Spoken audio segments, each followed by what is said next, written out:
আসসালামু আলাইকুম। আমাদের মধ্যে কেউ একজন থাকে যে কিনা খুবই সন্দেহপরায়ণ এবং চাপা স্বভাবের। এক কথায় বলতে গেলে সেই কিন্তু সাইকোসিস মায়াজমের রোগী।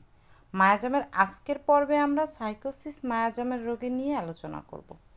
এরা ডাক্তারের কাছে গেলে রোগ লক্ষণ বলবে, কিন্তু এদিক ওদিক তাকাবে, আশেপাশে কেউ আছে কিনা, তার কথা কেউ শুনলো কিনা, তার মানে গোপনীয়তা প্রিয়। ডাক্তার ওষুধ দিয়েছে, সে আবার খোঁজাখুঁজি করবে, কারণ ডাক্তার তার লক্ষণগুলো পুরোপুরি শুনলো কি না। আবার জিজ্ঞেস করবে কোন ওষুধ কোন রোগের জন্য দিয়েছেন।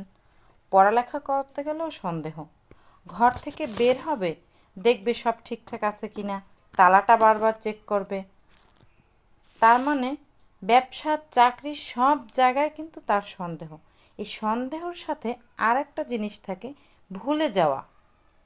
হঠাৎ মনে হয় পিছন থেকে কেউ হাঁটছে, ঘরে থাকলে মনে হয় বাইরে থেকে কেউ ডাকছে। এক কথায় ভ্রান্ত ধারণা।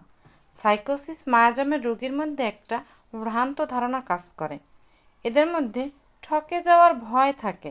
যেমন বাজারে গেল, মনে হয় দোকানদার বুঝি তাকে ঠকাচ্ছে, এই জিনিসটা মনে হয় দাম বেশি রাখলো, মনে হয় একটা কাপড় কিনলাম দাম আরও কম হলে ভালো হতো। এমন তার মনটি সবসময় রোগের উপরেই পড়ে থাকে।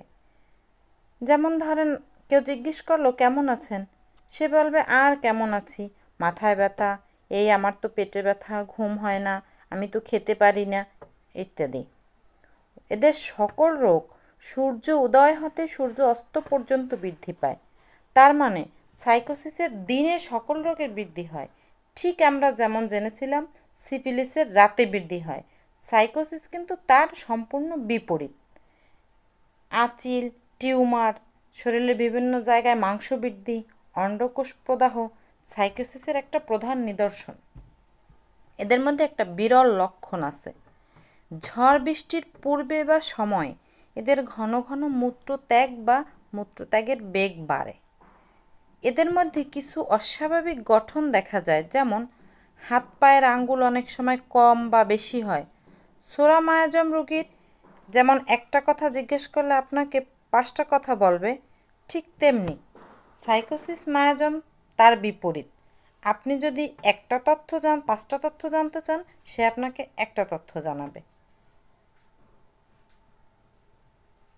এই লক্ষণগুলোর মাধ্যমে আমরা আশা করি সাইকোসিসকে খুব সহজেই চিনতে পারবো। ধন্যবাদ।